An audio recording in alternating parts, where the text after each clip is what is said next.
hey, let me quickly explain how we can charge this speaker and also how we can use this super fast charging up to 65 watts.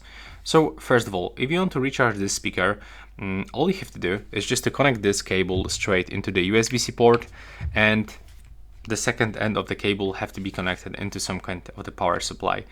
And in my case, I'm using this brick from Motorola with 125 watts. It's much more powerful than the maximum accept speed of this speaker, but it's automatically reduced speed and only give you 65 watts. And if you want to also reach this super fast charging, then you have to get this powerful charger, at least 65 watts, and also the compatible cable that will allows you to also use that charging speed of this brick. And also, currently this speaker is connected into my PC, so you don't even have to use any power adapter to charge this device.